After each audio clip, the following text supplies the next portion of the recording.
Apalagi menurut Fadlizon, Prabowo ini sejauh ini adalah menteri terbaik di Indonesia. Menteri terbaik yang membeli pesawat bekas dengan harga triliunan.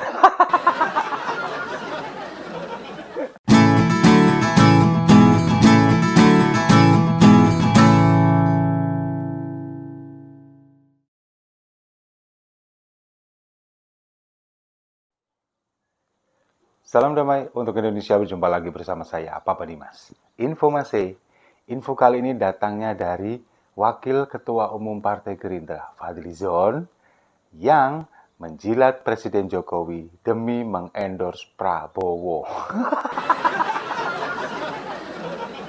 Loh kok orang ini kok nggak punya malu ya?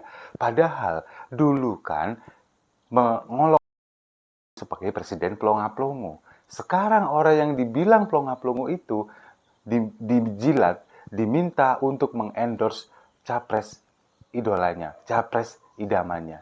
Ini kan memang nggak punya malu bener ya. Nah, memang setelah media Singapura, The Straits Times, ini kemudian menyoroti apa yang dilakukan oleh Presiden Jokowi seolah-olah lebih condong kepada Prabowo daripada capres lain. Ini kemudian Partai Gerindra ini seolah-olah jumawa begitu. Oh ini loh capres kami yang diendorse oleh Presiden Jokowi. Nah, di media Singapura itu, ini kan mengutip salah satu pengamat politik di Indonesia yang mengatakan bahwa sebetulnya kenapa Presiden Jokowi ini lebih condong mendukung Prabowo daripada capres lain, apalagi Ganjar Pranowo, karena posisinya Prabowo sebagai Menteri Pertahanan dan Ketua Umum Partai. Jadi kalau misalkan hubungan antara Jokowi dengan Prabowo, ini kan antara Presiden dengan Menteri Pertahanan, antara Presiden dengan Ketua Umum Partai, jadi langsung, tanpa perantara. Sementara kalau melalui Ganjar Pranowo kan bukan Ketua Umum Partai, dia adalah kader partai, jadi harus melalui Ketua Umumnya dulu, baru ke Ganjar Pranowo. Itulah yang membuat mereka mengambil kesimpulan, kemudian media luar negeri, media Singapura juga mengambil kesimpulan bahwa Presiden Jokowi lebih cenderung mendukung Prabowo Subianto daripada Ganjar Pranowo, apalagi Anies Baswedan sudah nggak diperhitungkan lagi kan. Nah, itulah yang kemudian membuat Partai Gerindra, kemudian Fadlizon, ini kemudian jumawa. Dia mengatakan bahwa cukup rasional memang, karena ada hubungan langsung antara Presiden Jokowi dengan Prabowo sebagai Menteri Pertahanan, kemudian Jokowi sebagai Presiden dengan Prabowo sebagai Ketua Umum Partai. Memang ini simbiosis mutualisme katanya. Apalagi menurut Fadlizon, Prabowo ini sejauh ini adalah Menteri terbaik di Indonesia.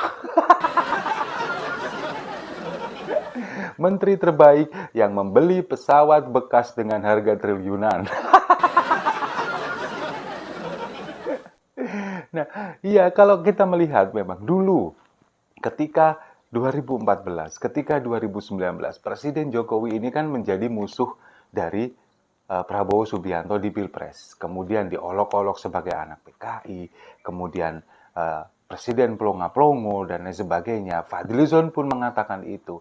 Tapi sekarang ketika mendekati Pilpres 2024, mereka kemudian menyanjung Presiden Jokowi, menjilat Presiden Jokowi seolah-olah ingin mendapatkan endorse dari Presiden Jokowi. Tujuannya apa? Tujuannya ya untuk meraup suara dari pendukung Presiden Jokowi yang sekarang sudah tidak mencalonkan lagi. Itulah tujuan mereka. Makanya kenapa kok saya pernah bilang, kenapa Prabowo kok baru sekarang merapat ke kabinet, menjadi Menteri Presiden Jokowi, bukan sejak dulu, bukan sejak dari 2014. Ya karena di 2024 Presiden Jokowi nggak mencalonkan lagi. Makanya di 2019 Prabowo ini mau merapat, kemudian seolah-olah dia ini sudah merubah semuanya, berubah sikap, berubah pandangan politik, belajar politik dari Presiden Jokowi, kemudian dia ini seolah-olah dekat dengan keluarga Presiden Jokowi. Itulah yang dilakukan demi untuk meraup suara pendukung Presiden Jokowi, dan itu terbukti berhasil. Beberapa pendukung Presiden Jokowi, relawan, kemudian juga simpatisan, ini juga beberapa beralih dukungan ke Prabowo. Sepertinya strateginya berhasil, Tapi bagi saya enggak. Apalagi kemarin kalau kita melihat wawancara Najwa Shihab di Mata Najwa di Narasi TV dengan Prabowo Subianto, dia mengaku bahwa kenapa kok saya ini dibilang orang yang kurang politis. Terbukti karena 2 kali kalah dari Presiden Jokowi. Iya memang, makanya itu tidak akan terjadi di 2024. Dia bilang karena saya sudah banyak belajar menyerap ilmu dari Presiden Jokowi yang sudah mengalahkan dia selama 2 periode, 2 kali. Nah, sekarang dia banyak belajar menyerap ilmu dan akan maju di 2024 dan insya Allah 2024 akan jadi pemenang. Cie. Itu yang dikatakan. Nah, makanya inilah yang membuat saya berkesimpulan bahwa mereka ini atau Prabowo Subianto dan kelompoknya dengan anak buahnya ini sebetulnya mereka ini nggak berubah. Tetap seperti dulu dan sekarang justru malah menjadi bunglon. Ketika dulu kemudian mengolok-olok Presiden Jokowi, mengatakan Presiden pelongo-pelongo, tidak tegas dan sebagainya, tapi menjelang Pilpres 2024 justru minta di-endorse, kemudian memuji-muji Presiden Jokowi, banyak belajarlah katanya, banyak belajar politik dari Presiden Jokowi, kemudian dia seolah-olah mengambil bawahnya, jupuk nisor katakanlah, orang Jawa itu ngambil bawahnya, jadi dia seolah-olah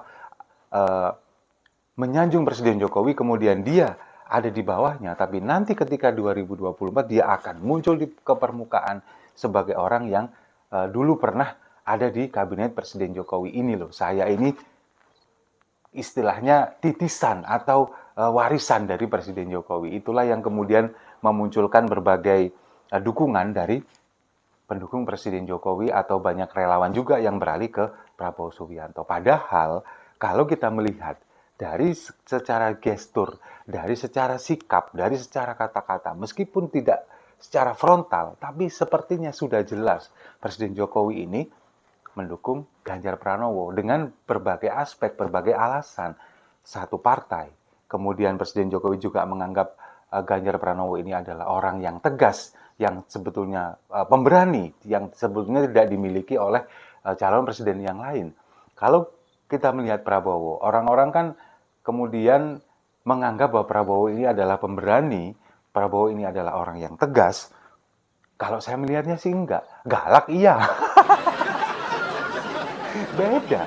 Antara galak dengan tegas, dengan pemberani beda. Kalau misalkan Prabowo ini berani, Prabowo ini tegas, sudah dari dulu dia memecat Fadlizon. Karena apa? Karena Fadlizon dekat dengan kelompok-kelompok intoleran.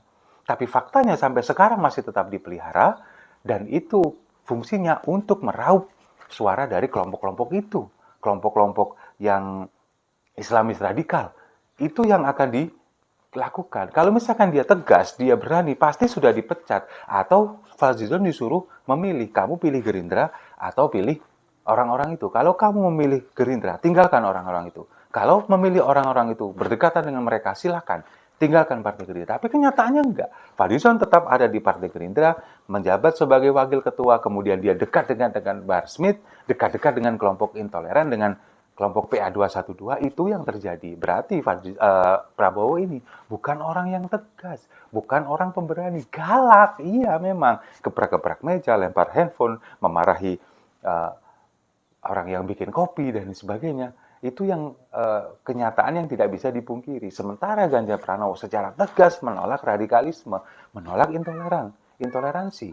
Ketika dia menjabat sebagai gubernur, kemudian kepala sekolah pada waktu itu dikatakan bahwa siapa yang tidak setuju dengan Pancasila saat ini silakan mengundurkan diri.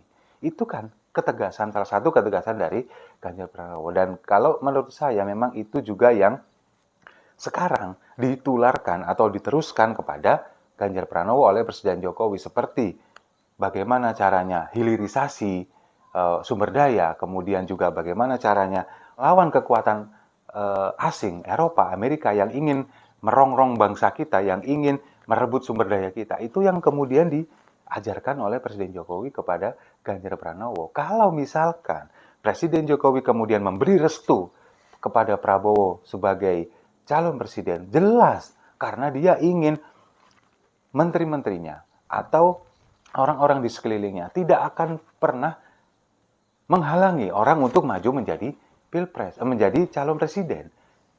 Prabowo Subianto didukung oleh Presiden Jokowi, direstui, bukan didukungnya, direstui oleh Presiden Jokowi untuk nyapres, iya. Tapi dukungannya bukan ke Prabowo. Jadi Fadlizon jangan GR dulu. Nggak perlu lah sampai menjilat-jilat Presiden Jokowi seperti itu. Mengatakan bahwa hubungan ini simbiosis mutualisme, kemudian Prabowo adalah menteri terbaik dan lain sebagainya. Enggak, masyarakat ini bisa menilai bahwa sebetulnya apa yang disajikan di media, kemudian di layar kaca, di media sosial, kemudian bagaimana upaya kalian untuk memoles seolah-olah Prabowo ini sudah berubah dan meniru apa yang dilakukan oleh Presiden Jokowi, kita masyarakat sudah bisa menilai. Enggak seperti itu. Itu cuman gimmicks, cuman lipstick, cuman ya kalau boleh dibilang kamuflase, kalau menurut saya seperti saya sampaikan tadi, bunglon, hanya demi Pilpres 2024.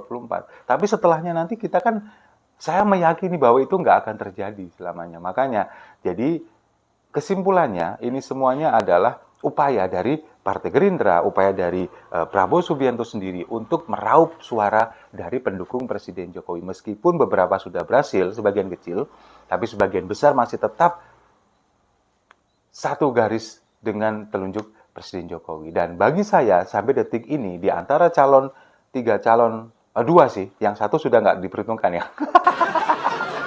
Tiga bakal calon presiden, ya tetap yang terbaik adalah Ganjar Pranowo. Setuju ya? Saya rasa itu, terima kasih sudah menyimak. Jangan lupa like, komen, dan subscribe. Sampai jumpa di video-video saya selanjutnya. Salam damai untuk Indonesia.